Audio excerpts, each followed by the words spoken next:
think it has a lot to do with, like, just outside influences when you're doing something. If somebody else enjoys it, it's like you can put yourself in their position, you know?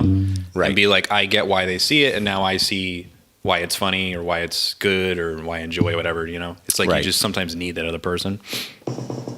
Oh, I'm also going to do this, Tom, for the camera. I'm going to do a set timer for 20 minutes.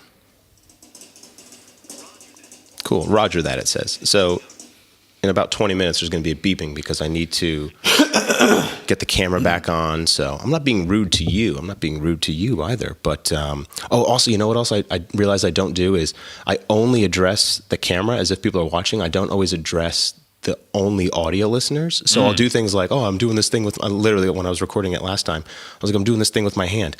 If you're just listening, you don't know what I'm doing with my hand, so I almost need to describe. I was making like a bowl with my hand. So for those that were curious, what was I doing? I was making this claw bowl. Yeah.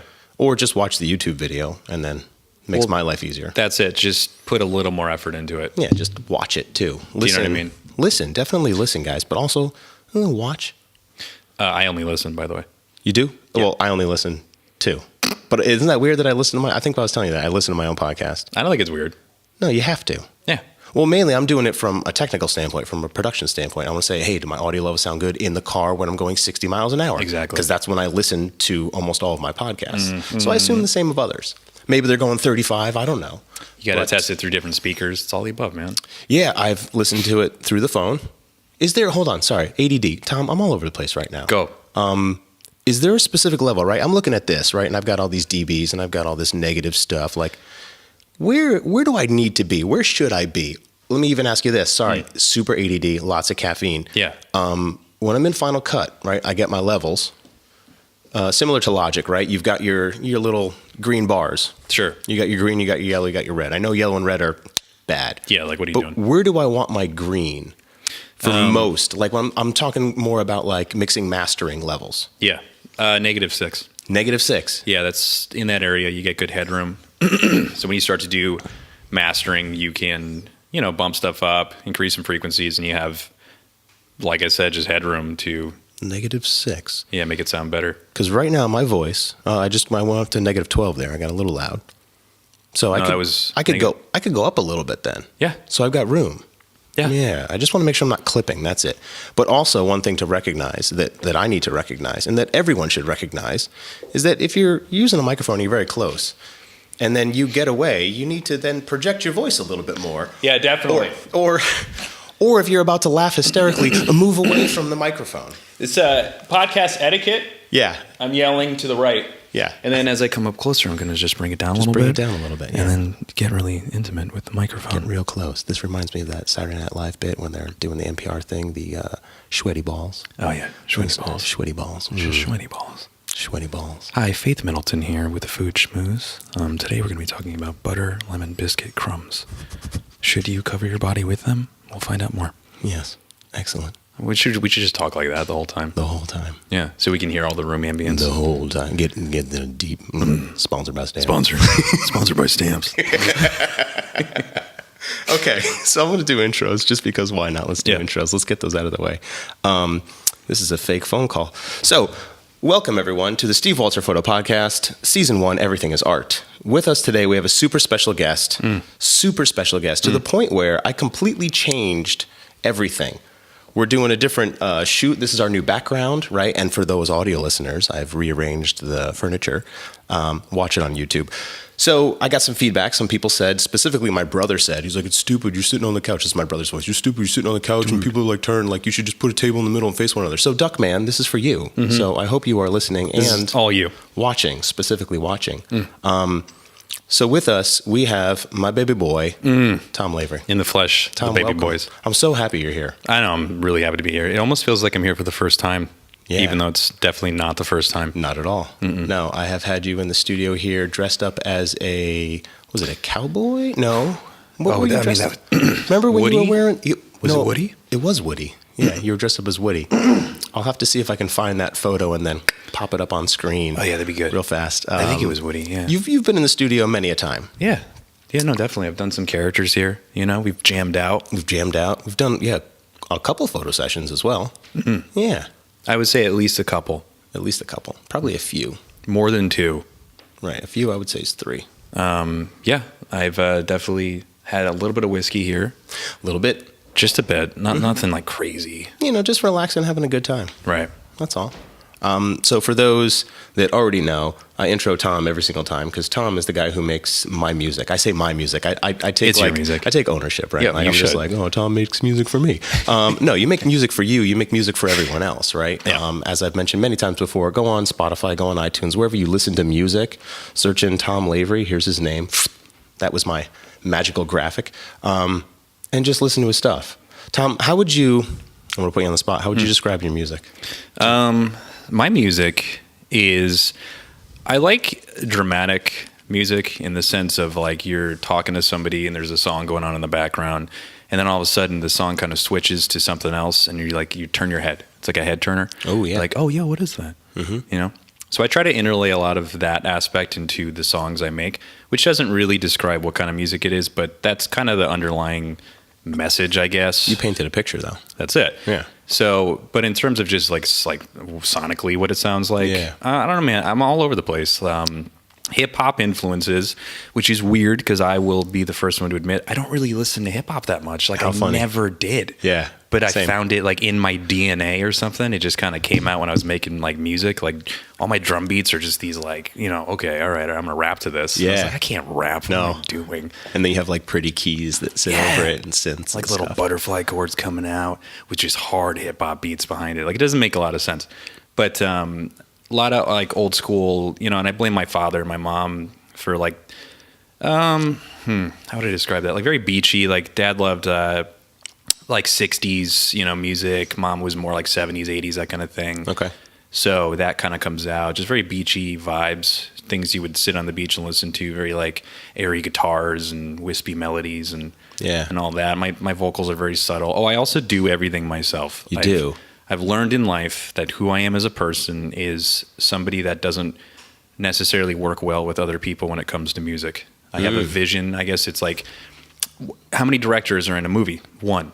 Right? Yeah. You have 1 director. Right. So imagine having 5 directors direct a movie. It's not going to work. Right. Or it's going to be real difficult. Sure.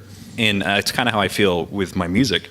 If somebody, I'm such a jerk when it comes to just being in bands. I'm sorry for every band I've ever been in. I really am. It took me a long time to figure that out, but yeah, I'm doing it on my own now. Yeah. So I'm my own worst enemy. Which is awesome and super satisfying and rewarding, right? But extremely difficult, time consuming and frustrating. So much, all the above times 1,000. Yeah. I mean, I can obviously relate to an extent, right? This is just me setting all this stuff up, and then you start to trial and error. It's troubleshooting, it's problem solving, it's all of that stuff. But now you're doing that with this art that you're making sonically, right? That's going to be the word of this. Sonically? Yeah, sonically. You did just say that, didn't you? Yeah, That's well, we should keep saying it. Sonically. Yeah. So when did you begin your Sonic journey? That's good. Yeah, well, it all started with the Sega Genesis. I got Sonic the Hedgehog, and collecting rings and collecting rings. Up. I love the ring sounds. That's stupid. What was the villain? What was that guy's? Dr. Robotnik. That's right. Dr. Eggman. Eggman. Yeah, because the Japanese versions have different names. Oh, he was Eggman in Japan. I think it was in Japan. It was Eggman. Oh, but there's also like versions where they call him Eggman. I think there's a Dreamcast Sonic. By the way, I'm really into video games too. Okay, yeah. Like really into video games. That's art. Everything's art, dude. It is. I don't play them as much anymore. I don't have a lot of time for that. But when I was younger, oh my god, just video games. Yeah, and Sonic was the shit too. Sonic was so in good. the '90s, dude. That was everything. That was life. So much cooler than Mario. I love Mario. Don't get me wrong, but like Sonic was like, dude, who is this guy? Yeah, speeding in. You got my plumber dad going down pipes like, "Whoa, where's my princess?" Whatever. Right. Yeah. But then Sonic comes in, doesn't care at all. Yeah. He's just collecting money. That's his rings. Yep. And he's like, I don't even remember any part of the game. No. Like it was cool. I remember that. He went super dude, fast. The best. You hold down the down, and then you press the B, and you just charge. Oh, you just charge up that speed, man. It was the best. It was the best. That was so cool. Good sounds. Didn't Michael Jackson do Sonic 3? He did the whole soundtrack. Yeah. No. Yeah, he composed all of it. Now it's funny. I want to go listen to the Sonic soundtrack. Dude, do it. It's really good. Like, it's got to be on Do they have that out Just there? YouTube it, man. Oh yeah, I guess that's true. Yeah, Everything's on YouTube. everything's on YouTube, Including this podcast. Yeah. So anyway, yeah. Yeah, so you began a journey, Sonic the beginning of the Hedgehog, journey. video games. It's actually interesting. So growing up, my family was pretty religious. So we were at church sometimes like 2-3 times a week. Wow. And, I'm a kid, but I was one of those like strangely intelligent kids where I would look around in situations and be like, I don't really accept this, as like a 5-year-old. I'd be like, I don't have to do this. You had a lot of awareness. Yeah, a lot of awareness. I don't know where that came from. But the one thing I was aware of was I loved the piano. So, church has a lot of music in it. And the piano player there was gnarly. And so I would like feel it. Like I just remember being this kid, like 4 or 5 years old, being like, oh man, that chord really speaks to me. Like I have no idea what any of this is, but I'm feeling it. And I would just like plead with my parents, like, I want to get a piano. And we weren't like insanely rich. Yeah. So they like somehow conjured up this like junk piano from somewhere, and we put it in the garage. And I remember being a kid, and it was like every day I would go out into this garage and just fiddle and just figure out what it was, how it worked and everything. I didn't have nobody in my immediate family is musical. So it wasn't like anybody was like, oh, this is a C chord, or this is... It was all on you. Nothing. It was just, I see keys, I push it down, it makes a noise. It was just your sonic exploration. That's it. Sonically, I had to do it on my own. So...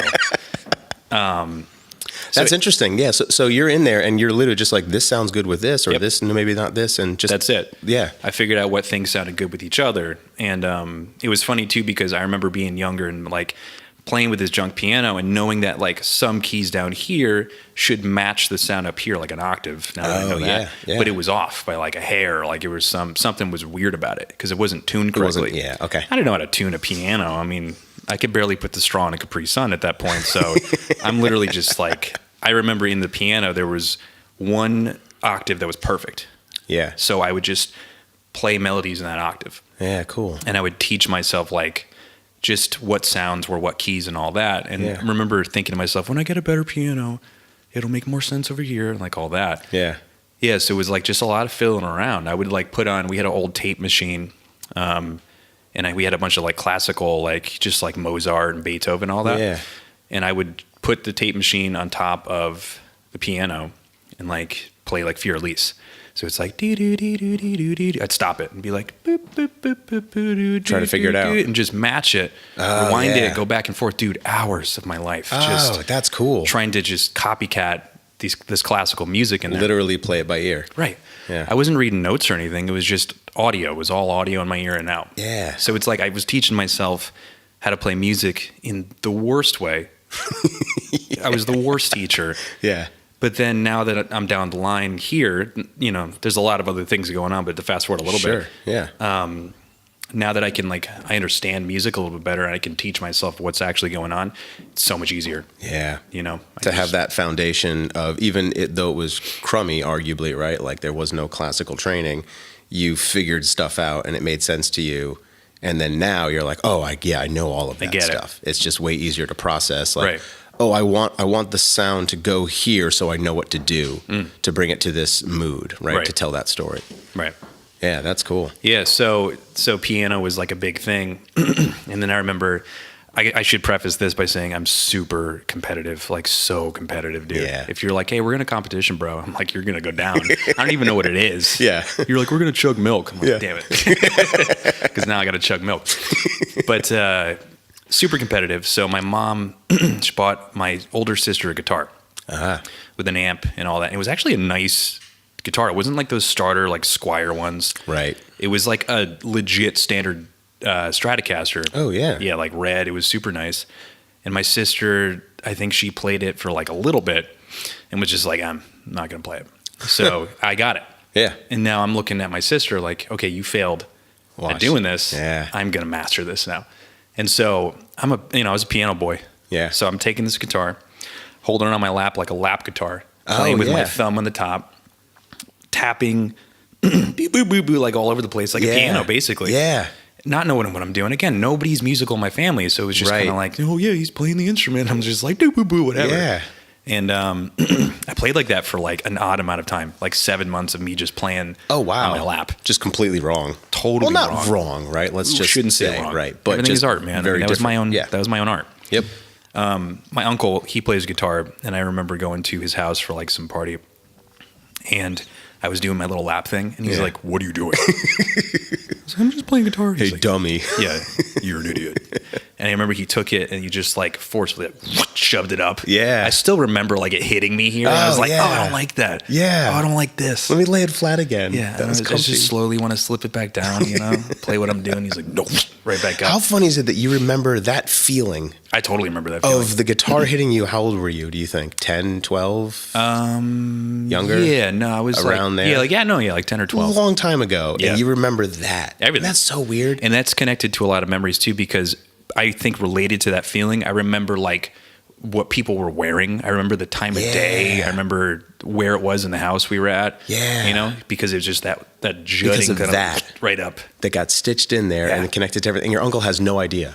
Oh, No probably clue. not. Everyone else in the room has no idea that that happened to you in that Yeah. moment, and that it's with you. Oh, that stuff's so cool. How it connects to you. Mm-hmm. Completely. Well, Uncle Chris, thanks for that moment. Yeah, Uncle Chris. Thanks so much. Yeah, I'll never forget it. It's going to haunt me forever. yeah. Jam the guitar into me. Yeah. So then you learn how to play properly. I learned to play properly in that sense. And it's interesting too, I'm going to jump all over my time frame Jump here, it.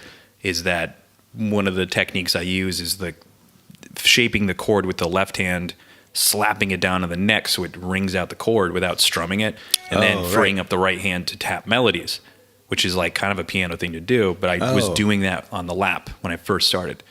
So that's like another like in my repertoire of things I can do. Yeah. That was stemmed from that basically. That's cool. But so I was just like playing, and it's funny because a lot of people pick up guitar when they're younger. They're like, dude, I want to get like girls and like Sure. chicks and stuff. Yeah. And, look at this Wonderwall, like all that stuff. and it was never that for me, ever. It was like, I just like how it made me feel. Yeah. Like certain chords and certain sounds would resonate with me. And I mean, you can get all like hippy dippy with that. Like, Yeah, do it. It vibrated on me sonically, basically, There you go, dropping it. So it was like I stopped hanging out with people. I just would lock myself in, Music. just music all the time. Yeah. I would, and it's funny too to go back to like learning piano, like Mozart and all that by ear. I do the same thing with guitar. I just would Yeah. sit and listen to albums and then try to replicate it, Yeah. until I could get it basically. And So just listening to the song, yeah. yeah, And just no, I wasn't saying, using tabs or anything. right now. Yeah, because like I don't even think the internet was like. Around. Yeah, right? Am I Tabs old? weren't around. Tabs weren't around. Yeah. No, we're kind of old. Yeah, we're old enough to like. Isn't that weird when you can think back and you're like, yeah, I remember like no internet. That's gonna be our old guy thing. That's the thing. Ooh. Oh, it just automatically shut down. That's Yeah, okay. no, We'll it was turn just back nice on. timing. Yeah. Ooh. That's our old guy thing. Yeah. But you're right. It's gonna be like when I grew up, we didn't have internet. It's like, Exactly. ew. How'd you not have internet? How'd you not have Whatever touchscreen? grandpa. Right. I'm going to the laser disco or whatever Yeah. the year 2080 brings.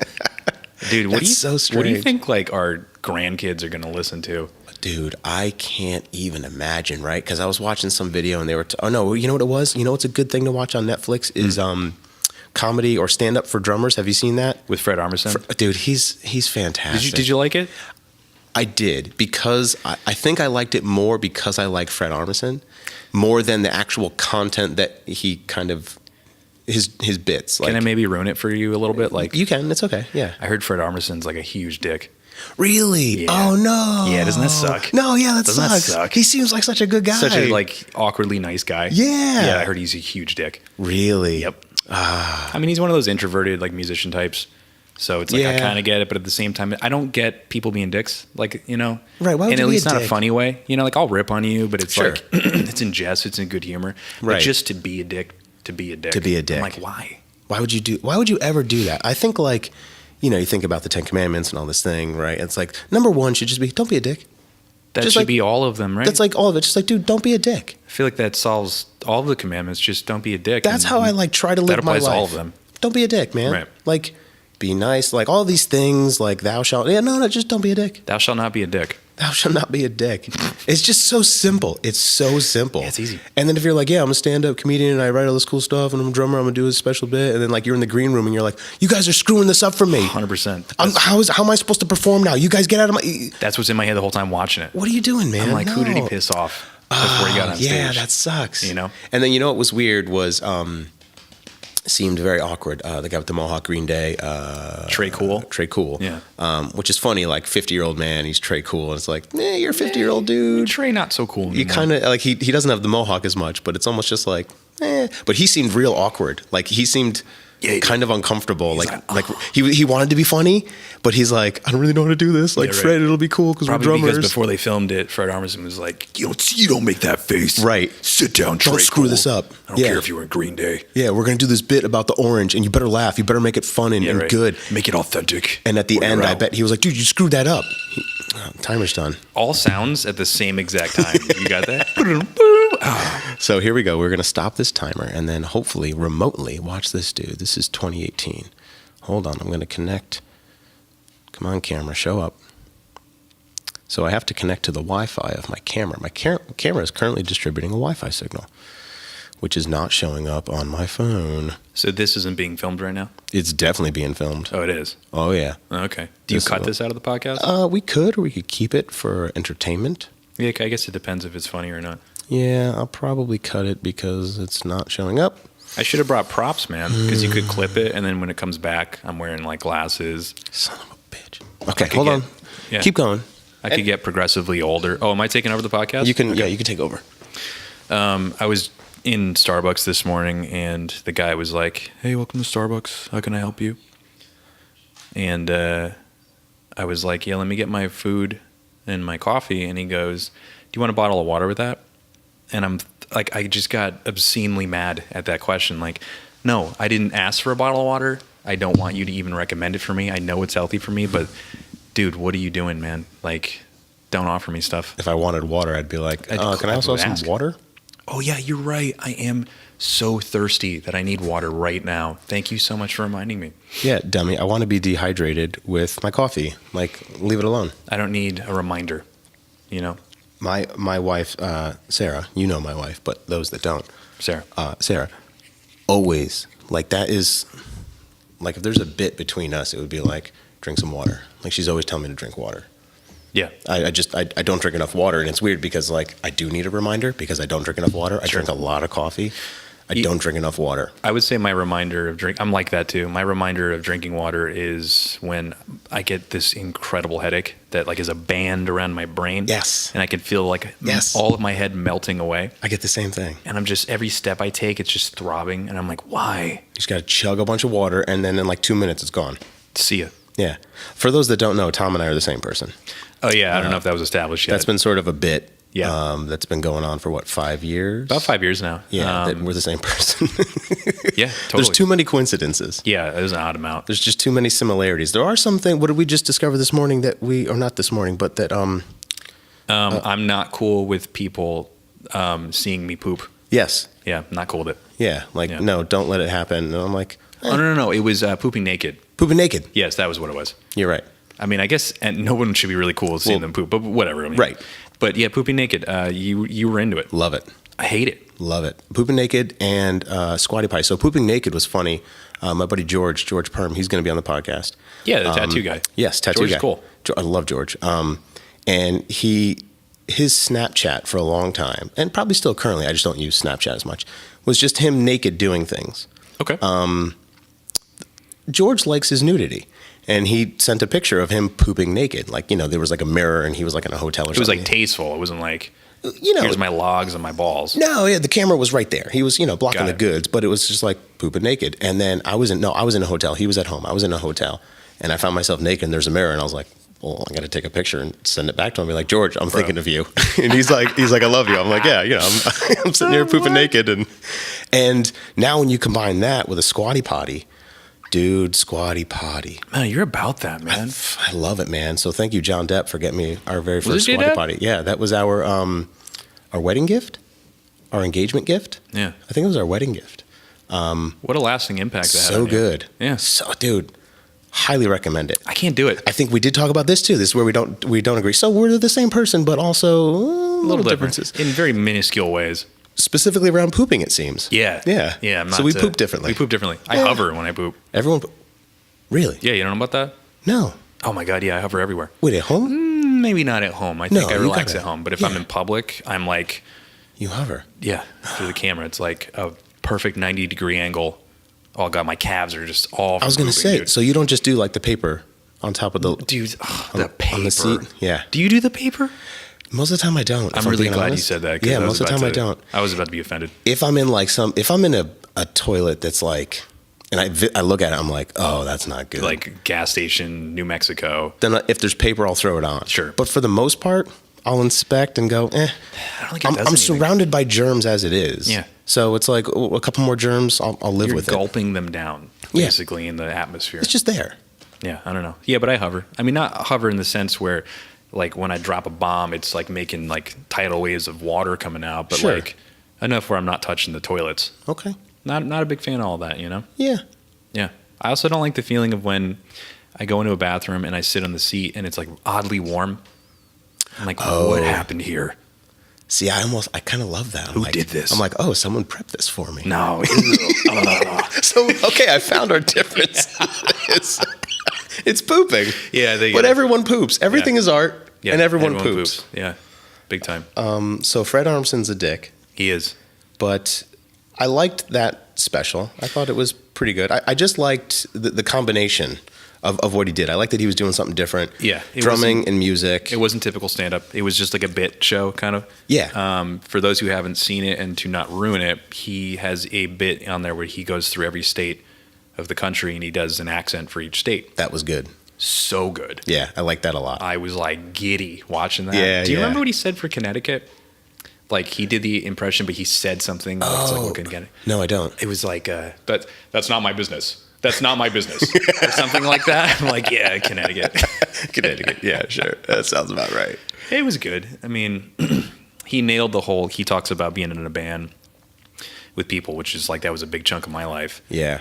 And just how you're in a band with someone and half of your band practice is just talking shit about other bands that are local. Oh, you know? right. Like, why do they even do it? It's because they're idiots, bro. Yeah. Like, they don't, what is that? You just play power chords the whole time? Right? Like, dude, play a full chord, bro. Why do they even try? Yeah. You know? Yeah, it's totally. He can't even hit that range. Like, you do just stop, dude. Yep. You're not that good. You can't sing. It's like, we got 30 minutes left of this practice space. Let's probably do something. Can we, like, practice music? Right. See, I never did that. I play guitar for fun. I've always played it for me. I got my first guitar when I was 16 and was, quote unquote self-taught. I did have a Andy Timmons VHS, how to basically play power chords. And he showed me how to play the blues. And then I was like, oh, the blues are awesome. Like, this is so good. And Andy Timmons, for those that don't know Andy Timmons, like search Andy Timmons. He's an incredible guitarist and he's a, instrumentalist. He used to be in a band. He wasn't in Mr. Big. Was he in Mr. Big? He was in some 80s metal band, Poison? metal band. No, he wasn't in Poison. I know he wasn't in Poison. No, he wasn't in Poison. But anyway, Andy Timmons was also. Andy Timmons taught me the basics of guitar. And then from there, I was just kind of self-taught. And, I wanted to play like, punk stuff like Green Day. I was like, oh, I want to sound like Green Day. Sure. And I learned power chords and like that was it for a long time. Then eventually I learned music theory and that's a notification that I just received. I learned my music theory, learned how to play more stuff. It's authentic, Tom. That's the lie detector. It's authentic. You didn't learn power chords. You didn't learn power chords, dude. Why don't you just play full chords? So it was, a little bit of kind of listening, like you were saying, right? Playing by ear and kind of finding the things that I liked and try to sound like that. But for a long time, like I didn't really know what I was doing. So I was never in a band. I never felt confident enough to say like, yeah, let's get in a band. So just to point on that, I think I'm an avid listener of your podcast. I don't think you've ever really brought up the fact that you play music that much. Like you've mentioned like GarageBand and like, Apple stuff, but not like, not in any kind of guitar. Real no. Steve's a nasty guitar player. Oh, stop. I'm telling you right now, viewers and people in the audio world, Steve's a nasty guitar player. I'm okay. I remember sitting down with you. I think it may have been here somewhere, and you just started pulling some freaking shreds out, dude. Yeah. You're shredding away. And I was like, oh, dang. Respect. What can he do? Yeah. I was very impressed by that. So yeah, don't underplay that, dude. You're good. Yeah, I mean, I'm way more confident now, and like for the most part, what's cool, what I love now is the understanding of I can say, hey, what key are you in, and I can play with you. Yeah. What key are you in, and I'll play with you. And my go-to right is like a pentatonic scale or a major scale or a minor scale, whatever, like something simple and basic, but then enough to know where I need to go on the neck to make it sound a little bit more mellow, or if I wanted to have that sort of hip hop sound, like how do you make a hip hop sound? Okay, well then it's figuring out like your phrasing, right? Like your palm mutes, your phrasing. Like I think about like my Rage Against the Machine influence, and it's like, cool, I'm just going to play like Rage, and then now it's like a hip hop thing, right? Yeah. I love inserting Rage Against the Machine into places that they shouldn't be in. I think I told you this story. I was at Gourmet or Nature Valley, the deli place. Yeah. You know, it's just like a school deli, whatever. Yeah. And it's just like Rage is blasting while this dude is spreading mayonnaise on a sandwich. And I'm looking around like, does anyone like want to comment on this at all? Spreading on the mayo. $7.95. Like, dude. That doesn't make any sense at all. No, none of that. There. Yeah, and I just walked back laughing. It should be top 40, not Rage. Dude, on a side note with that, I was thinking about this the other day. Like, I really feel like the world is rendered around me. And I know that's kind of a selfish thing to say, but so much of my life is me just walking somewhere and then experiencing something that it's like, what are the chances of that happening like right there in front of me? Oh, yeah. You know, like people just like, there was one last year I'm walking on it was like a nice day out, and this girl's bike chain just exploded next to me, and I had headphones in. You know, so I'm just listening to music. I think it was even in beat with the music. You know, of course. It was like did-a-dan, like right there. And I just was like, I remember like I walked her, I was like, are you okay? And she's like, on my leg, whatever. And I like fixed her chain somehow. Yeah. And then sent her off. And then I'm like, what are the chances like that happened to you in that moment there? Yeah. Yeah. And you know, so you know what, coincidences, Tom, I get it. Right. But it's so much. It's like almost too much. Too often where you're like, why are these things happening to me? Right. How do I encounter these things? Right. Yeah, that's weird. And then it makes me think and go back to energies, man. And somehow, right, this would be my belief, is that you're putting out some energy that creates those scenarios in your life. I totally believe that. Yeah.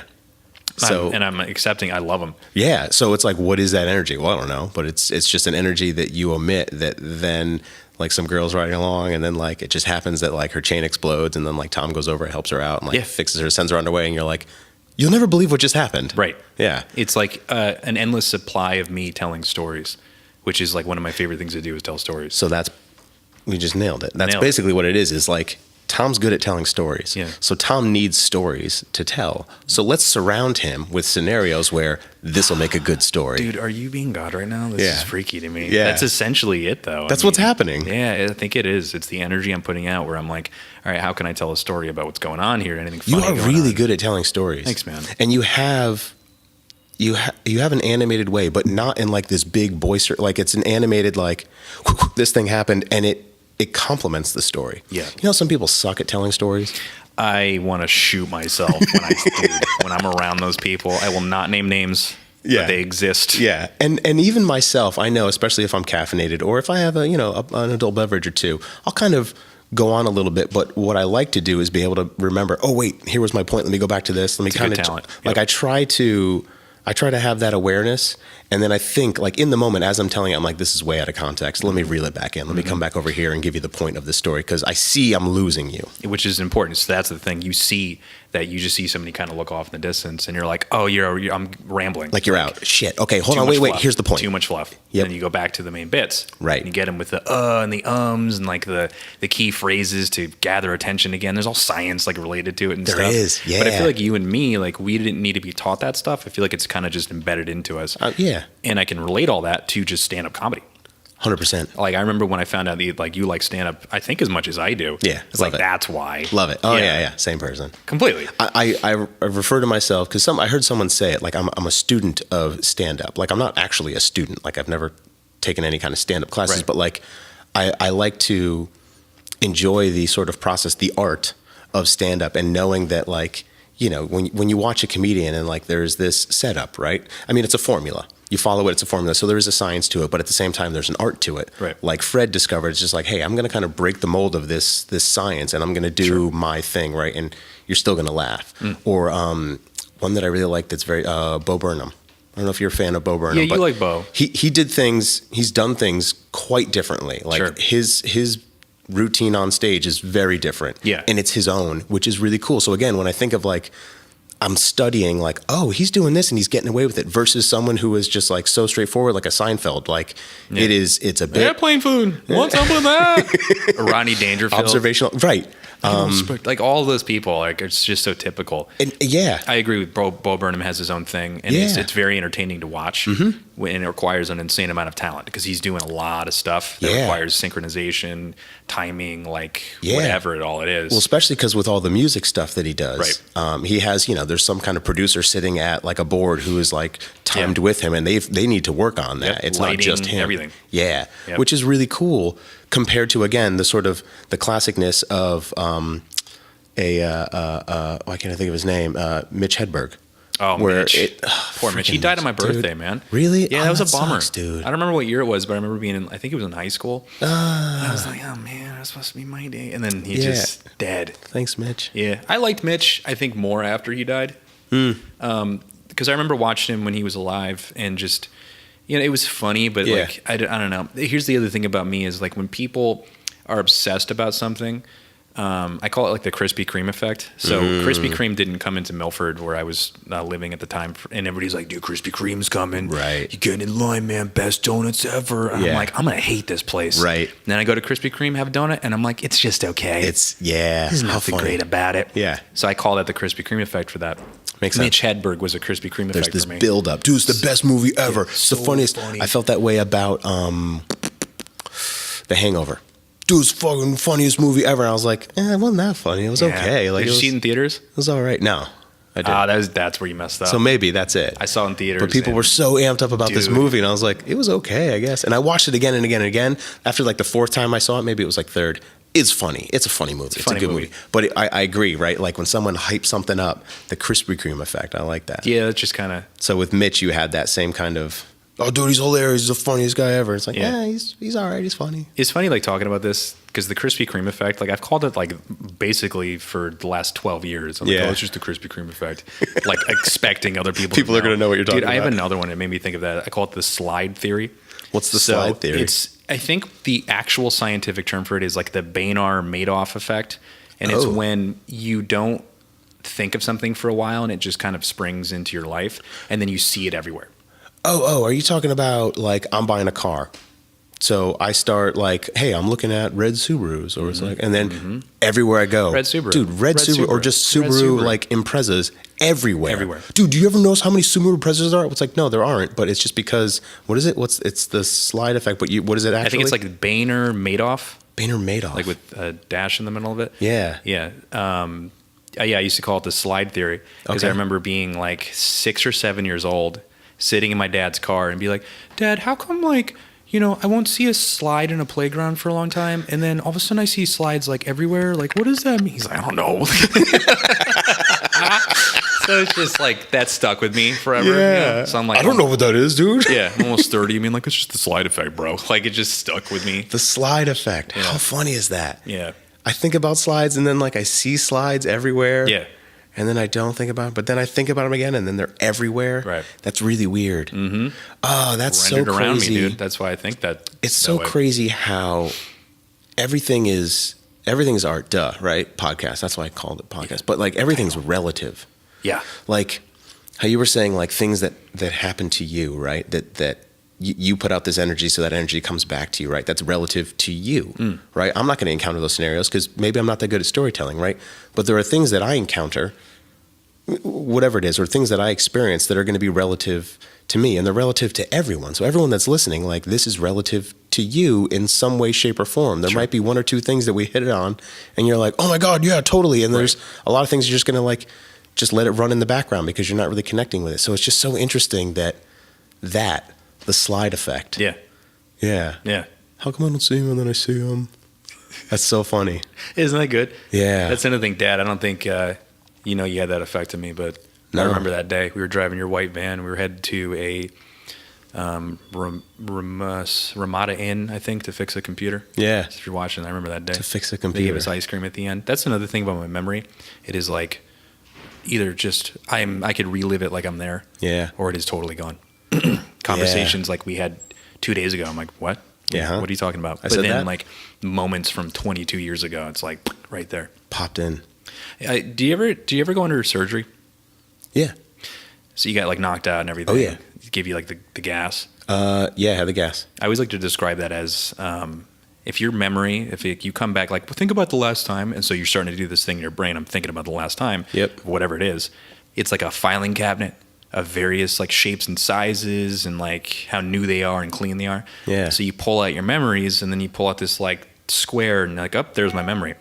When it comes to like that getting put under for surgery, I have my wisdom teeth taken out. Okay.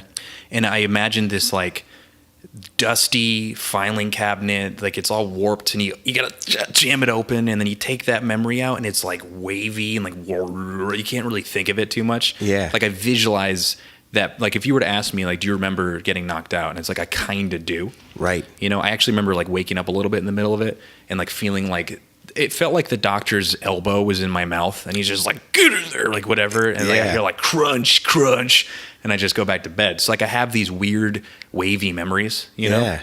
But it's just like it's an interesting thing to think about, just when it comes to visualizing what's the process of me remembering things, reciting like that. Right. Like the other Or stories I'm recalling telling that. you when I'm a kid, and like, oh, I remember this, remember that. They're all like pristine. Right. But like things like that are like really weird. A little foggy. Yeah. And I also love that was a perfect example of Tom's storytelling. Oh yeah. Crunch, crunch. Like I was so aware of you telling a story while I was in the story. And I love it. And I love that. I want to put you there, you know, that kind of thing. You do the wavy, like you're giving me these, it's the anime, it's like there's visual cues, there's auditory cues, like there's all of this surrounded by the actual words that are framing, and Right. I love it. You got to be aware, because I did the crunch crunch for the audio and I did the wavy wavy for the camera. Yeah, see? You got to know, dude. See, even that, just that, dude, stop. It's just so good, because you're like, I'm aware that I'm performing right now. Essentially, that's right? what it Like is. I'm putting on a little show. It's a little show, maybe for one person, two people, hopefully 4, 5, 10 people. Like, hey, cool, give me that. So you would say you're comfortable as center of attention. Yeah, I don't like Yeah. it though. Interesting. Yeah, isn't that weird? Like, don't pay attention to me, but at the same time, guys, watch this. Essentially. So I'm one of those people where, okay, if you give me time to prep, I will flub it so hard. Hey, but just Tom, in a week or two, we want you to do this. And I'm like, okay, I'm going to do it terribly, and you're going to regret asking me. because you're overthinking it. Way overthinking it. Yeah. Every odd and end, everything that could go wrong or right, whatever it is, I just peel over my brain. I lose sleep. It comes time to the day. I'm all sweaty. My heart is beating out of my chest. I feel like I'm going to pass out. I go and do it. I'm all shaky. And Lots I'm of like, this is not anxiety. going great. Exactly. If you were to push me on stage right now, say, go do it, I would nail it. Just do it. I'm like really good at just improvising whatever it is. Like Yeah. I need to be successful right now. I will be successful right now. How funny is that? Yeah, in the moment. But So how are you with like pressure and deadlines? Like, do you thrive on a deadline? Like, oh, dude, you need to get this done by tomorrow. You're like, cool, I'll do it. I'll get it done. yeah, I mean, but so that's just Versus the like, thing. hey, you got a month to finish this See, project. that's the thing. It's the time frame. Yeah. If the pressure deadline is like a day, that's like, I'm fine. I'll do it. You know Yeah, what I mean? I guess, yeah. I Which should. you've kind of given me some of those where you're like, hey, I need audio for whatever it is. some sounds, yeah. Yeah, you know, and I'm like, in my head, I'm like, I'm going to give this to him by tomorrow. Yeah. And then I do it. And that's what happened with, and I haven't talked about this yet on the podcast, but the 30-second exposure project that I started. I think I might have mentioned it, but just to kind of clarify or refine. So this was this portrait project that I worked on, and I knew what I wanted to do with it. Is I basically wanted to capture people in video, and it's called a 30-second exposure. It's a play on words because I'm exposing someone to the camera, but it's 30 seconds long.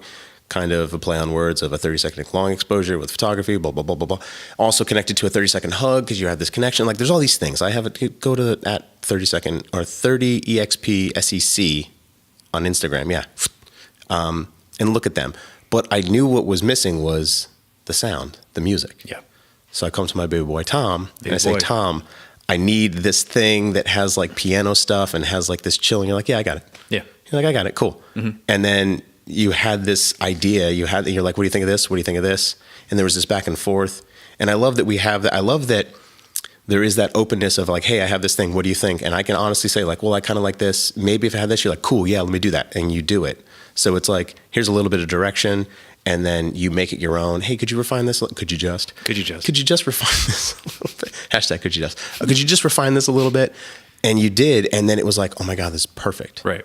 And I love that. I love that you have that ability to like, at least with me, connect with my brain in this vision and then give me this beautiful sound. Sure. I think, I mean, that says a lot to just like us being the same person in that sense. Yeah. You're literally just the photo version of me. I mean, cause like, so other like things I like doing video editing. I love video editing a lot. Yeah. Your videos are dope. That one you did with the old school footage. Yeah. For Dose. Yeah. Yeah. That was cool. Yeah. That was just, randomly woke up, had a day off. I'm like, let me just make a video. I'm just going to do this. Bust it out, you know? And so I love doing that kind of stuff, but it's not like my world. Whereas like photo is your world, and I think music is kind of like your offshoot with that. There's that crossover. Exactly. So it's like I can relate to you on those levels. So when I think I've said before, it's like, dude, if you just give me some sort of vision or a direction you want to go into, I can totally work with that. Yeah. I think one of the things is if somebody asks me like, dude, write a song for this. And I'm like, okay, what do you feel? And they're like, I don't know, just do your best. I'm like, no, that's not it. Dude, that's so many things, man. Like, just give me. Yeah. Give me a little bit more direction. Yeah. Is it happy? Is it uplifting? Right. Is it inspiring? Do you want drums in it? You know, start real basic. Right. Like, what do you want, man? I'll tell you a story. Okay. So when I was, I think I was like 19 years old. I was in a band with my ex. It was like a folky, I was like really into folk music at the time. Going. Yeah. And the owner of Chips Pancakes, or Chips Pancake House, whatever the heck it's called. Oh, yeah. Yeah, so she worked at Chips, and so she had this connection to this guy, right? And he was like, you make music. You know, that's my Greek impression, by the way. You make music. It's so bad. It's nice. Could you write like a theme song to Chips? Oh, yeah. Yeah, and so I was like, I think we could do that, you know, whatever. I wanted to try it. And again, I'm in this like really folky period of my life, and I'm writing music that is like just like sad. And so what happened was I wrote like the most cry-inducing song about pancakes, dude, just with light about pancakes. Yeah, oh my God, it was like Chips, fam. Like tears are coming down my eyes as I'm playing this little number, you know. And I remember he was like, "I like it, but it'll make me want to cry." I think he was gonna give us like $1,000 for it. I was like, whatever, man. I don't think I can do it. Like, I was good enough with the sad pancake song, right? You know, right. I'm satisfied with this. It was easily the saddest pancake song ever written. I don't really know what pancakes are so happy, Saturday morning, pancakes, butter. It's sunny out. Oh no, it was we're gonna go play in a minute. Yeah, pancakes. No, Dad. This was like pancakes killed my family, and I need to face their face while they get executed. Yeah, pancakes made me move away from my friends. Exactly. Yeah, that was pancakes stole my childhood, dude. You know, and it's interesting too because it's like I'm glad I have the ability to record music on my own now. Like a lot of people are like, "Oh, I'm in a band. We go to this studio to record," and I didn't like. I don't know if you guys know, but like recording music in a studio is really expensive. Yeah, and there's many different parts to it. You got to record the instrumentation, let alone if you have multiple people in your band. That's all different times and hours, and you all have to pay your own kind of thing. Then you got to mix it, and that's a whole process, and you have to go to somewhere else usually, and then you got to master it, and that's a whole process. So there's all these things that you're looking at the end. It's like, dude, I just wanted to like write some fun songs, and now I'm like $5,000 in debt, you know, with whatever. Isn't that crazy? And when you think about that, right? Let's think about like big bands like in the 80s or whatever, 70s, where it was just like you had to do that because you had to go to a studio because you needed someone like an engineer who was trained and understood like what all of this stuff was. So your record company would just pay for you. It's like, hey, we're going to pay for all of this. You guys just be artists. Right. So like you needed that. But now it's totally different. Kids in their bedroom, man. Just hanging out, using a laptop and a keyboard/drum machine. Small investment. And you're good. Now, with that said, like, you know, you give someone this equipment who has no idea what they're doing and they're going to produce something that sounds like crap, right? Right. But then you put a little bit more knowledge behind it. So not only are you a musician, you're also a producer, you're an engineer, right? You're a mixer, you're a masterer. Oh, this is me we're talking about. This is you. Go ahead. Yeah. Producer, mixer, master, engineer. Go ahead. Keep going. Keyboardist. Oh, yeah. Bass player. You're the drummer. Oh yeah. You're the guitarist. You're the vocalist. You're the singer. You're the front man. Yeah. You're everything. Yeah. You're the backup singer. Although you also have Shelby does your harmonies. Oh, I throw her on. Yeah. Yeah, which I love. Like that she gets to do those, but she's not a singer. Oh my God, no. Yeah. Sorry, I'm sorry, Shelby. There was a day, Shelby, I'm so sorry. There was a day where I was like, I need vocals from a female right now. Yeah. And then it was like in that same thought, she like walked in and was like, hey. And I was like, also, I do impressions of Shelby. I got to warn everybody right now. It doesn't sound anything like her, but it's like, it makes me laugh. And it makes her laugh too. So that's why I keep doing it. You're performing. Exactly. It's just a bit. It's all a bit. It's a bit. Everything's a bit. Dude, everything's a bit. Hashtag everything's a bit. Everything's art. Everything's a bit. You do impressions. She comes in. So she comes in, and I was like, I remember the moment. I'm like looking at my laptop, and I'm like, I need female vocals. Hey, what's up? And I'm like, hey, do you think you could sing for me? And it was cool because in that moment she was like, okay, yeah. And I was like, nice. And then I get her in my like makeshift booth, and I'm like, all right, here's the headphones. I'm gonna put these headphones on, and then I'm like, oh, cool. Like this is actually might work out because she's a very like soothing, warm voice. Yeah, I think would have gone well with what I was doing. And then that's when all my problems started. So she was like, can you leave the room? And I'm like, what's up? Yeah. Why? She's like, I'm just like a little embarrassed. Oh. And I was like, no, I need to man the controls. Like I got to see. Yeah. I mean, unless you want me to teach you how to do all this stuff. Right. It's like Armageddon. Like you're teaching oil drillers to be astronauts. Just do it the other way around. Like that kind of thing. And she's like, yeah, I'm embarrassed. And I was like, just do it. Like, I don't know. Just try it. Just try it. You know what I mean? Like, we ended up like making like this like jacket wall so I don't see her, while she does it. It's just the visual. Yeah, right. So I'm in the corner just like, all right, let's just do this. Right?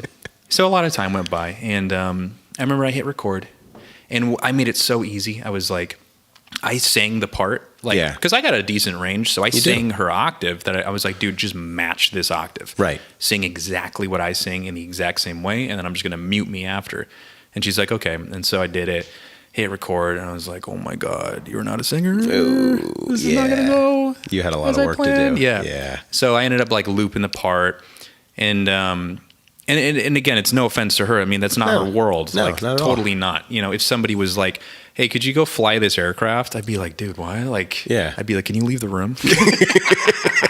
No, here, dude, I'm going to put the controls. You just do exactly what I'm doing, and then I'm just going to jump out. Right. And you're fine. Right. So I get it. I totally get it. I just was grateful that she accepted help. Yeah. So I ended up doing this like crazy thing where I looped the one stanza or whatever, like the verse that I wanted her to sing, and just had her like roll through it like 10 or 12 times. Yeah. And then what I was going to do is I would take bits of, like, she said this line good, she sung this line good, and cut it all up. Grab the best. Again, Shelby's not a singer. So I would have to go down to, I would zoom into like the molecular level of audio to where when you sing water, it'd be like, what was good, but tur was bad. So I'd have to like, okay, cut that. Okay, dock that. Okay, whatever. So I remember it was like 4 a.m. We started at like 5:30 p.m. It was like 4 a.m. Oh no! Just like something like 12 hours of work straight. Yeah. My eyes are bloodshot. I look like 28 days later. Like I'm just like, you know. And I was like, I think I did it. And I like woke her up, and I was like, hey, and I just like hit spacebar, and this beautiful voice came out. Yeah. Like angelic, And I remember like looking at her with my bleeding eyes, just like, and then she was just washed over with like, yeah, I'm that good. I'm like, duh. No. And so, I knew she was going to be like that. So I had an A/B version, which means like it's the version with all of the work I doctored and the version without it. Yeah. And I was like, oh, you're that good? Just played the other version. And then she was like, no, stop. That wasn't me. Why did you do that to my voice? No. So funny. No, that's not what happened. So funny. It's just that you can just make magic work like that. So I was super appreciative that she put it on it, because I actually like really enjoy what she sounds like. Yeah, it doesn't sound like. It sounds great.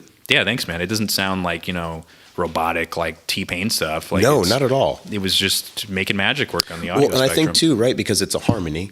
So it's blending with what you're doing too. Right. But it cuts through that mix. Like you can hear, oh, there's this nice like female sound there. And it sounds great. Yeah. Yeah, and it doesn't sound processed, even though it's heavily processed. Oh my God, so much. Yeah, processed, but also edited, right? And that's what they do. That's what producers do. That's what record companies. I mean, you have to do that, right? Even they'll do it in live settings, but I mean that goes into a whole other thing. Like, is that really singing? And it's like, well, no, but yeah. I mean, it's still art. Like at the end of the day, you're making a song. A song is art. So, however I make that shouldn't really matter. It shouldn't matter. Right. Now, I understand there are some people, Whitney Houston, right? Just naturally born, beautiful voice, cool, compared to a Britney Spears. I get it. At the end of the day, they're entertainers, they're artists, kind of one and the same. I'm not trying to really compare Whitney Houston to Britney Spears, so please don't. No, I think I get what you're saying, though. But you're trying to deliver this product, right? I'm trying to sell this product or just produce this thing. You as an artist, Tom, you want to make music, so, hey, I need a female vocalist. You're right here. And then I'm sure that there's also a part of you that's like, I'm going to fucking do this. Yeah. Like, I'm going to take someone's voice who is not good and make it sound amazing. Well, that was like the internal competition. Right. Being competitive. I was like, here's my challenge. I need to overcome this now. Right. You know, and I also kind of, you relate it to like junkyard artists, you know, like you trash art, like people that just go to junkyards and make like crazy, awesome sculptures out of things, you know? Out of something that otherwise you would just look at and be like, that's garbage. It's literally garbage. I mean, down to its like pieces, it's literally garbage, right? Yeah. But then when you piece it together, it's like, this is amazing. Like, what is this from? It's like the freaking dump, dude. Yeah. You know? And I'm not saying that Shelby was trash or a dump. I'm just like, she's not a singer, you know? It's like, no, she's right. That's just not right. No, she just doesn't do that. But then the ability for you to get what you needed out of that, right? Right. I mean, you could probably do the same with any kind of musician, right? But you don't want to make a habit of that. But it's nice to know that you have the ability to do that, right? Knowing that you have tools that are literally at your fingertips, and it's just a matter of studying them constantly or experimenting. I'm sure you had to do a lot of experimentation with that specific process, right? So much trial and error. Just teaching myself as I go, basically. Yeah. You know? And it's funny, right? When you think about people that quote unquote aren't tech savvy, right? It's like, well, you just have to try it and then learn from that versus trying it and then going, this sucks. I suck at it. I'm stupid. And you don't try to practice it. You know, you just keep trying it. Dude, so the year is 1996. Yeah. I was about 7 years old. And it was about when I started like really playing that one octave piano. Yeah. There was a program on the computer, Windows 95. It was called Mixman Studios. Ooh. Real old. This is before your FL Studios bros, okay? No Fruity Loops for me. This Fruity is older Loops. than that. Yeah. Okay, 56K modem, Mixman Studios. And it was the most rudimentary... Dude, I can't even begin to describe to you, man. It was like caveman stuff, like just for exactly what I do now, which is just audio recording. Yeah. You know, and you could like trigger certain drum beats and turn certain elements on or off, literally on or off, and volume up and down. There was no like EQ stuff. No. It was the most basic computer kind of programming for audio. Yeah. Because everything back then was like analog. Like you needed to go to a studio and you had all your equipment, your mixer boards and everything. Yeah. This was like one of the first like entrances to computer, like all digital, you know? Yeah, yeah. And I remember, again, no one's teaching me. I'm just like trial and error. Let me just see what this all is. Just clicking on stuff. Yeah. And I was making these like little songs, like in between playing like Diablo 1, you know, and going back to Mixman, just going and making like little, they almost sounded like Madonna songs, kind of like club pop, like when mid 90s, what she was doing, you know? Yeah. Which I was like, I don't really like this music, but I was like, it's interesting that I can make this happen. It's cool to make it. Yeah. Yeah. So that's kind of like where that started. It's fun how it's like a lot of my passions now, like piano and audio recording, all like started similarly, like around the same time. Yeah. And have stuck with me now and have all kind of improved almost equally as it's gone. Because sometimes you're like, oh, I used to skateboard when I was a kid. Now I don't do it anymore.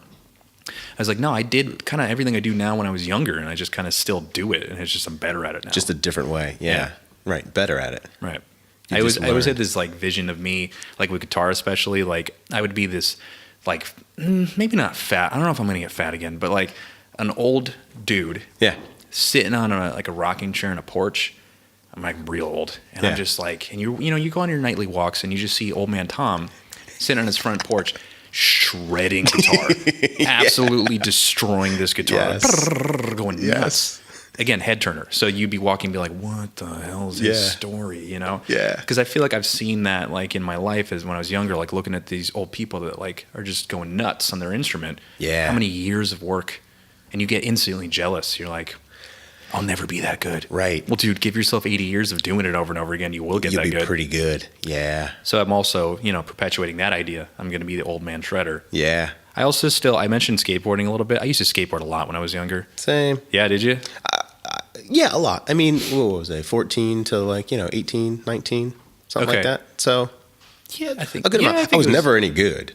Like, I was okay. Yeah. Like, I was never like the biggest thing I could do, like a Could you do a 900, dude? A 3 set of stairs? No, a 900. Kickflip McTwist, anything like that? No, a kickflip. Yeah, I could do a kickflip.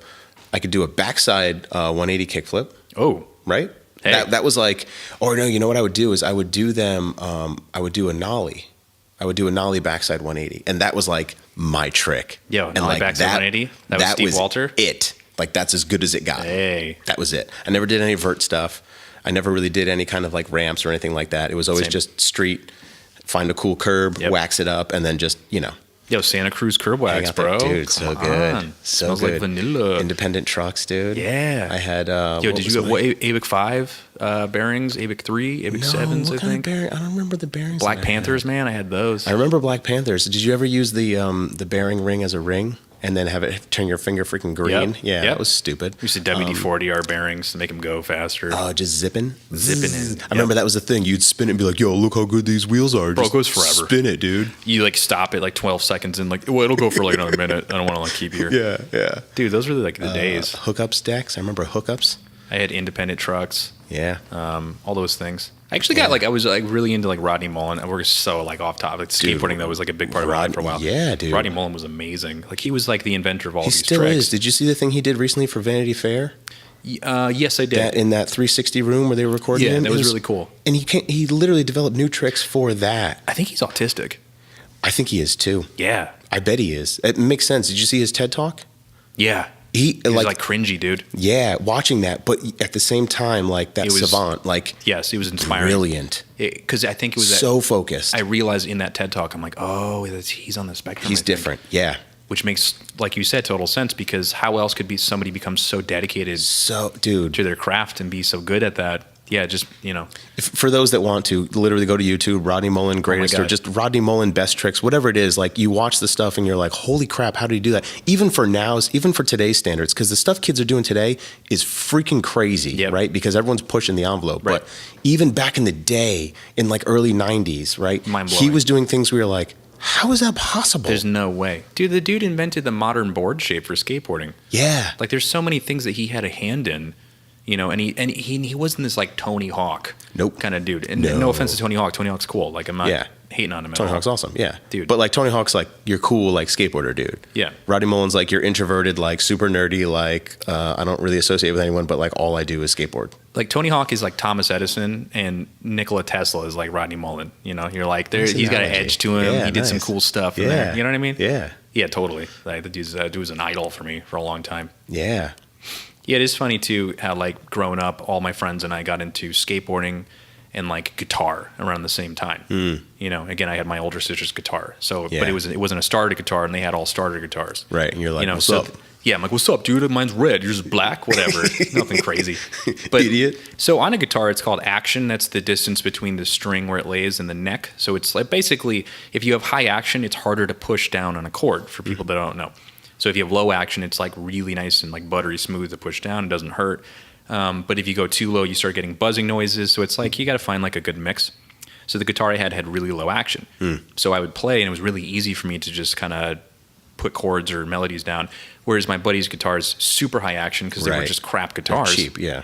So they didn't stick with it, And I think that's, hey, tip for parents if you want to get your kids into instruments, like anything with a fret and strings. Yeah. Get them a little bit above a starter guitar or a starter instrument. Go a little bit higher than that. Or even just get it set up. Have a luthier look at it. I mean, granted, a crappy guitar is a crappy guitar. Right. But if you could even spend whatever, like, hey, spend $30 and have someone set this up so that it's going to play better. Right. You're right. That's a big thing. Like, dude, kids don't want to do things they don't want to do. I know that sounds stupid, but like, I don't want to learn math if you're a kid. It's like, why am I doing this? You're being forced to do it.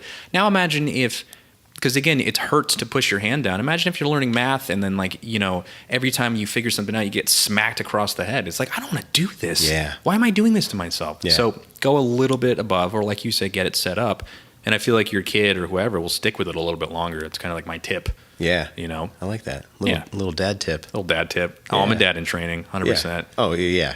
I have like imaginary ghost kids that I punish.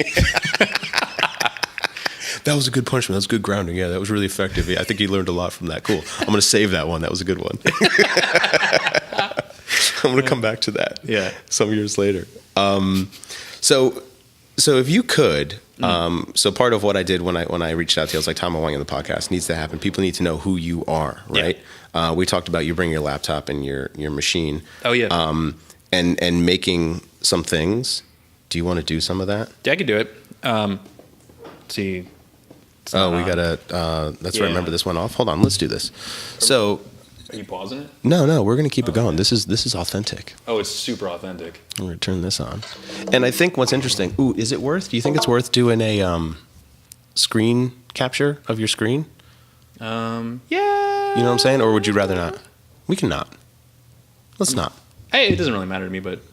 Because I'm thinking about it, and then you know what that I'm is? only gonna show like two things. That's could you just edit this in and do a whole thing? I want to keep it authentic. We'll just use one camera. So Tom's basically, what are you using? Logic? I'm using Logic. And I just have I have Jim's Axiom 25 MIDI controller plugged in. Thank you, Jim. I do use that quite frequently. It's pretty portable. For those who can't see in the camera, here it is at a 90-degree angle. Yeah. Yeah, it's super cool. Little keyboard, drum pad.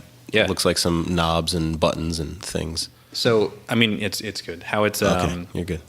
I mean, dude, 2018. You just plug stuff in and you just hit buttons. And like I got a kick drum now. Yeah.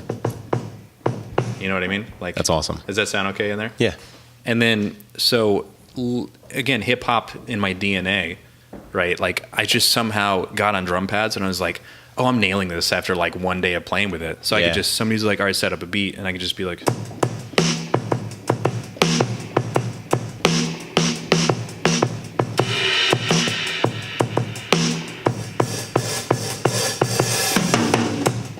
Whatever, man, like just pulling it out, right? It doesn't matter. Just naturally, it's in there. Boom. That's hip hop.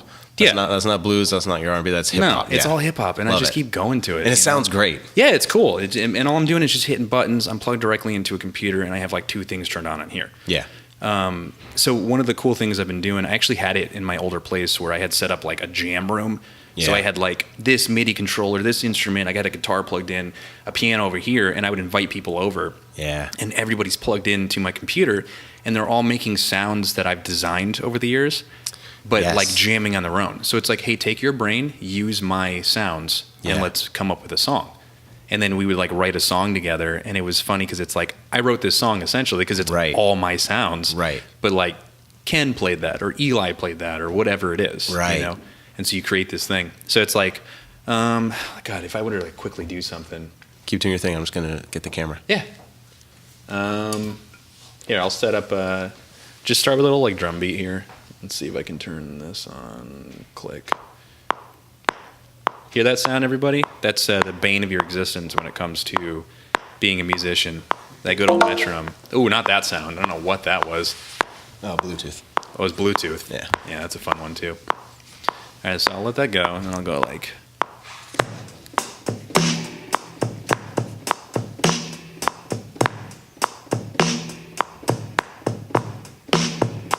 Right there is fine.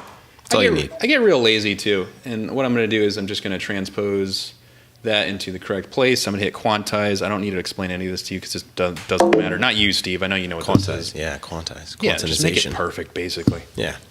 And so then I'll loop it. And so what I'm going to do is I'm going to have this like perfect drum loop. Whatever, you heard me play it. So what I'll do is I will write and record songs. Yeah. Drums, vocals, verse, chorus, intro. It's a song, right? Everything's in there. And then I'm done with it, and I'm like, what else can I do with this? Like you listen to it, like, pretty cool, dude. Yeah. The people remix stuff. But what I like to do is I take all the percussion away from it. So you have a song with guitars and pianos and singing. I take all the percussion away, so it's just sounds, and it is what it is. And I will pitch shift it into whatever, slow down, make it speed up, whatever. Yeah. And then at that point, now I have this kind of warped version of a percussionless song, and I will chop up the samples on the computer so each key on the piano becomes a different part of the song. And that is so cool that you do that. Yo, and it's like, but I'm not doing it to like existing songs. I'm doing it to my own stuff. To stuff that you made, right. But it's the same idea as someone who would sample whatever it was, an old record, right? And they would play that sampling over. You just made a song, and now you're sampling your own song you just made, right? To either rearrange it or recompose it or just play with it. That's it. I mean, people are doing crate digging for like records. I'm just like, hey, I recorded a song yesterday. Let me just strip this. Use that.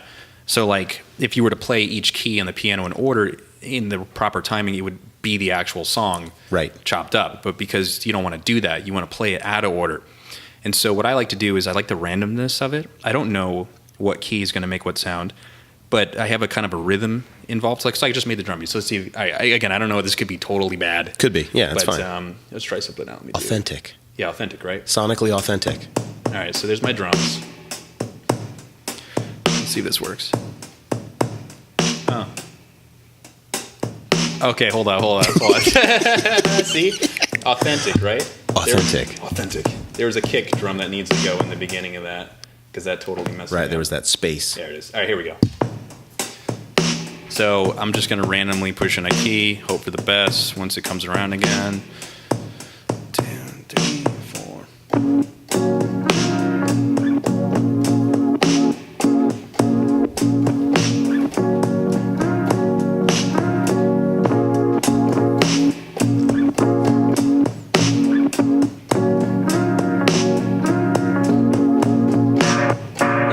Ooh, I like that, yeah.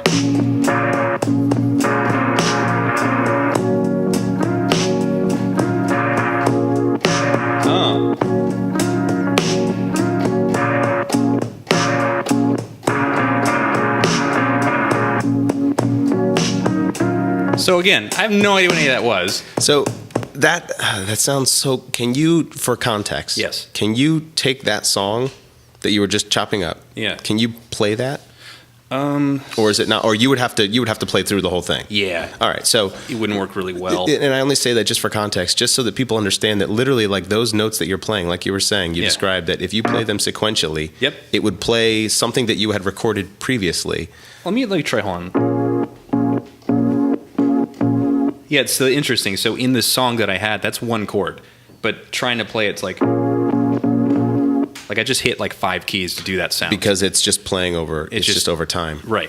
You know, and then so you just kind of go through each key, and then I like that part. You did it in it. Oh, I love that. Yeah, that's great. I don't even remember what originally that was. Right, but it's me, so it's like I feel good using it. Yeah, you made that. Right. And then you even make your own, you were telling me you make your own synths too. Like you literally, you've showed it to me too in Logic where like you go through and you're taking, I don't even know like the descriptive terms, but you're taking all of these knobs and these dials and you're starting with nothing. Right. And you're adjusting frequencies to create a synthesizer sound. So similar to the way that an engineer would say, well, like, oh, I'm going to make this cool organ synth. Yes. You're like, yeah, I'm going to do that, but it's going to be Tom's organ synth. Exactly. So you're not just grabbing like, oh, I'm going to use this preset synth here. Mm-hmm. And I'm going to make my own. Right. So that goes back to you, call it overachieving, call it the competitive nature to be 100%. Like, bro, I'm not going to use the synth everyone else is using. Right. I'm going to use my synth. Like, you know, to relate it to like your photos, you have, and people on your podcast have even mentioned it, and I'm like, heck yeah, you have a style. When you see a Steve Walter photo, that's a Steve Walter photo. Yeah. You know it is. It's just the way you edit it, the way you take it, the composition, all the above. It's like all the elements combined, and you're like, undoubtedly, Steve Walter had a hand in this photo right here. And so I kind of feel like I do that with audio. It's the same thing. Yeah. So like there'll be, you know, oh, I have Sunday morning, couple hours. Let me just design some synths, you know. Yeah. And that'll be 4 hours of just plucking EQs and frequencies and knobs and faders up and down until I get what I do. Almost, again, to go back to how I started playing piano, I didn't know what I was doing. Just tinkering. Just tinker. I'm just a tinkerer, dude. You're a tinkerer. Yeah. I like tinkering too. Tinkering's fun. And that's how you... I mean, that's just the best way to explore.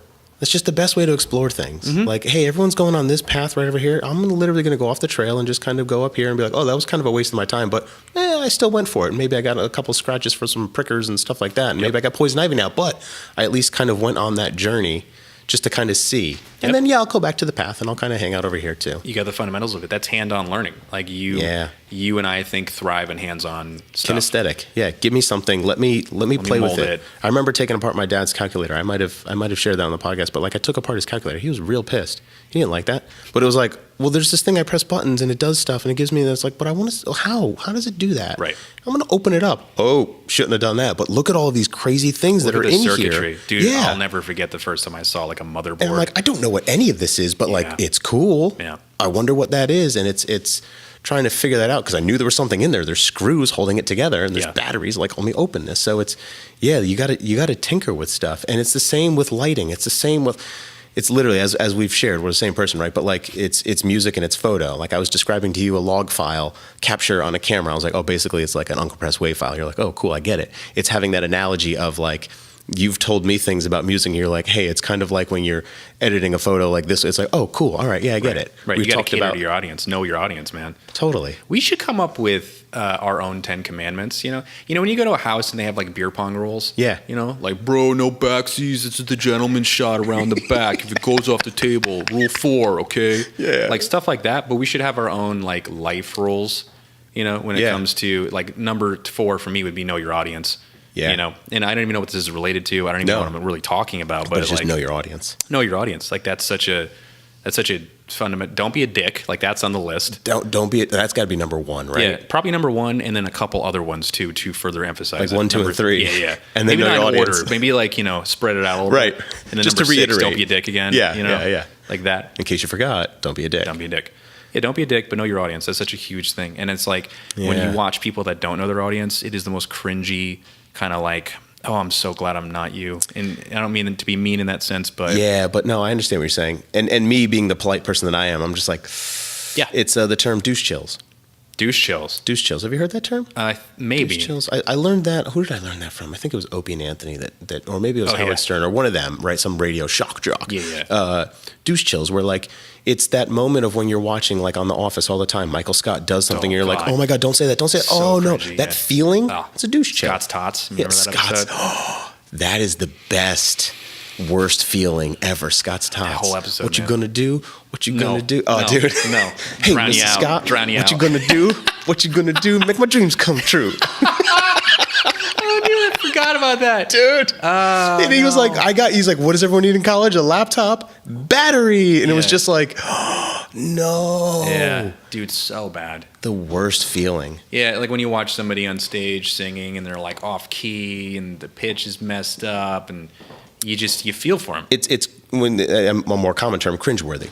It's cringeworthy. It's cringeworthy. You cringe. Yeah. It's an interesting feeling. I feel like as I've gotten older, things have become cringier. I don't know if, I'll be 29 this month. Yeah. And, that's weird. Almost in that 30 club, dude. Yeah, right? Can't wait till you get to Club 30, baby. You think so? It's a lot of fun over here. Yeah. I don't know if I'm going to be like a cool 30-year-old. Sure. I already feel like I'm 80. Just don't wear a backwards hat.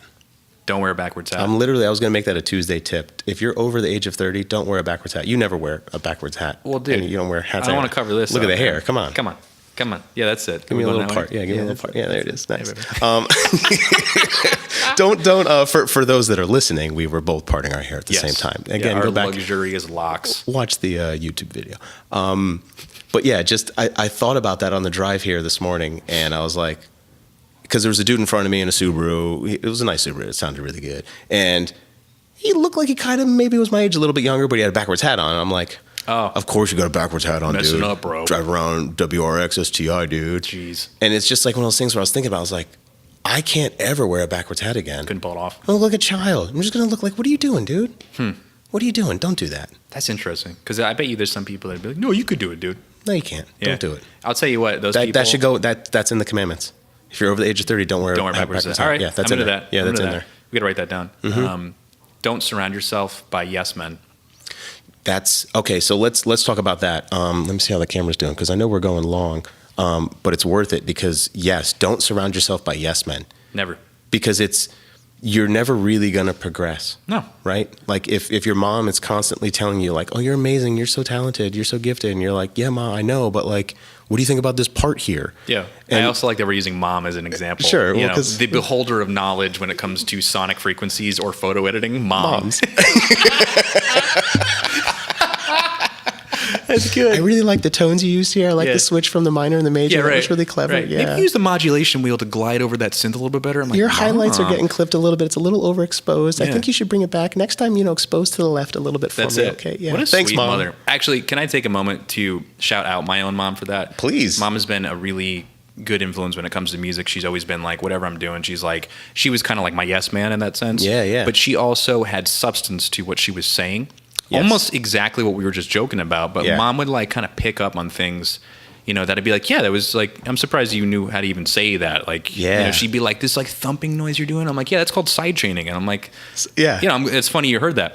So my mom, like, thank you for like all that, I guess. Yeah, definitely 'cause- shout out to Mom. Yeah, because it is a good feeling. Like I remember like even with the last two albums, I'd have my mom listen to it, and she was like so into it. Yeah. And I was like, oh, that's freaking cool. Actually, a cool little story with that. The last track on the second album I have, Dose, was originally something completely different. And Mom and I Oh. did a whole listen through, and the last track came on, and she was like, what the fuck is this? And I'm like, what? Mom, what? She's what do like, you mean? this is depressing. Everything is like jeez. upbeat, and then all of a sudden this song comes on, it sounds like a funeral. Interesting. And I'm like, and I remember it being like something clicked, and I was like, yeah, you're right. Yeah.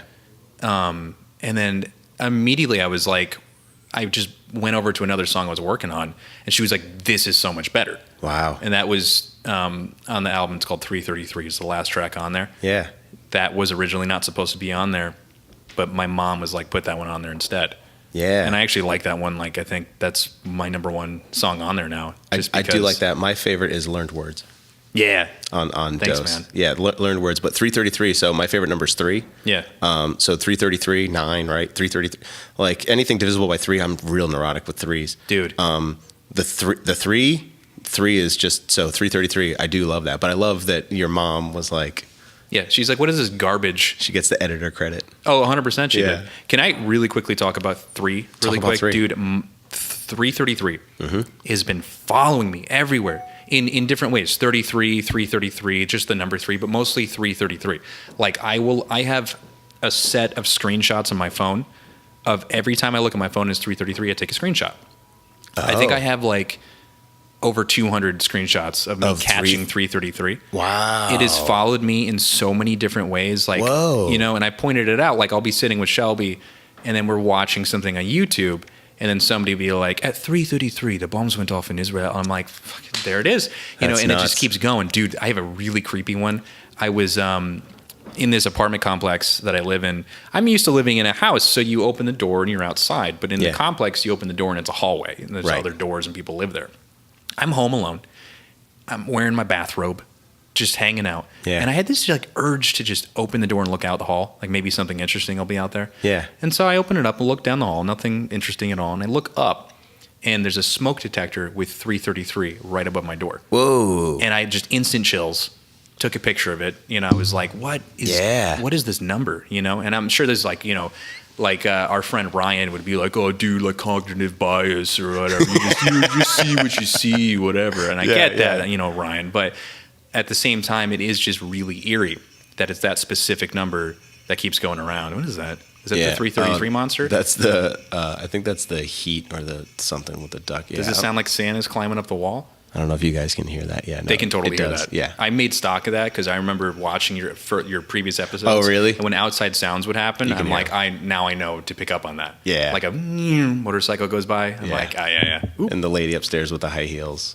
Yeah, she's She's the worst. yeah, she's definitely adding to it. Yeah, I don't know what they do, but all I know is that she wears high heels. That's cool though. Do your thing, man. Yeah. I think this is going to run out, and this is running What are we up to? close to it. We're almost hour and a half. Dude. Yeah, which is fantastic. I'm not mad at that. Yeah. But I do want to make sure we have some time to take some photos, and I want to make sure, I think that might have already run out, but maybe not. So for those that are watching the video, my apologies. Listen to the audio version because you'll get the whole thing. But I do want to wrap up. Where can people find your stuff? Where can people find Tom, right? We did talk about Spotify and iTunes, right? Or Apple Music, any of that stuff, right? Right. But like you Where can they find you? Yeah, I mean, I just go by my name. So if you just go into, Apple Music, Spotify, anything, Google, just type in Tom Lavery, TomLavery, Slavery with no S. That's another easy way. I go by that, so you can find like my music on there, some videos I've edited, some compilations and things I've done with other people are on the internet. I'll probably keep going by that. Can we talk about HighDomino'sPizza.com? Oh yeah, of course. Please go to High Domino's. So Tom sampled the pizza delivery guy's voice. Watch the video. Go to HighDomino'sPizza.com. Yeah. And I jokingly said to another friend of ours, Danielle, hey, a great birthday gift for me would be if you bought this domain, took this video and linked it there. Yeah. And she did exactly that. And it's still currently there, yeah, which it's one of my favorite things ever. So thank you again, Danielle. But yeah, go to HighDomino'sPizza.com. Yeah. So you get a taste of Tom. M Audio was like, nice video, dude. Let's repost it. I was Yeah. like, what the hell? That's so good. I put no effort into that. And the last, I think it was 2 podcasts ago, I mentioned the viral video that you were in. It's a fire video. Oh, the dumpster fire? It's a fire video. Yeah, the dumpster fire. I'm glad we didn't talk about that. Yeah. I did when you were in here. I did in your stead. I'm totally fine with it. Good. The fire video. And then what's your Instagram? It's Tom Lavery and then the number 2 because Tom Lavery was taken, 1 was taken, so I was like, all right, I'll fall into place in 2. Tom Lavery 2. Yeah, go to Tom Lavery 2. Join my cult on there.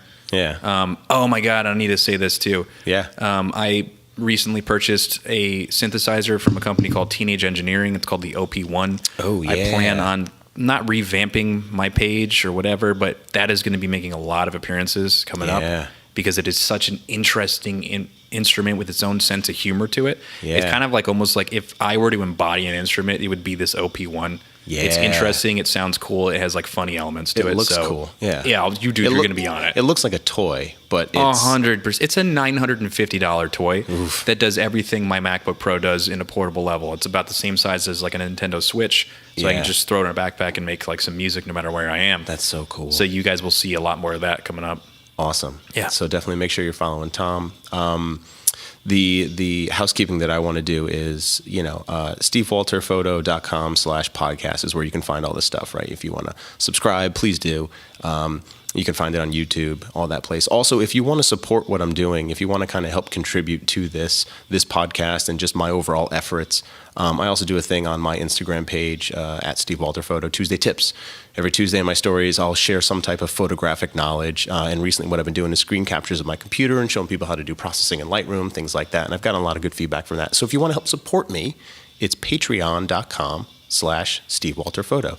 It's basically this tipping and rewards website. So I create content, I want to share it with you guys, and you guys help support me. So the shout outs to the Patreon sponsors that I have, Melissa, Zach, and Mike, thank you guys so much for helping support me because, creating a podcast and spending the time to do all this stuff definitely takes time and energy and effort and money. So knowing that I'm getting supported on that back end is super helpful. One of the other things too that I just learned about was the ability to create your own sort of custom community, call it your own kind of social network using Slack. I don't know if you're familiar with Slack. Yeah.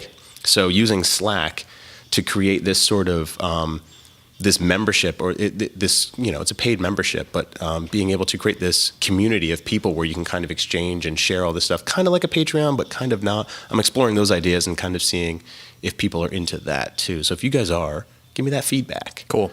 But yeah, let's go take some pictures, dude. Yeah, man. Let's have fun. Tom, thank you so much for coming on. Thanks for having me on, man. This was a blast. Yeah, heck yeah. This is my favorite. Yeah, I think so. Yeah. All right, dude. Later. Thanks.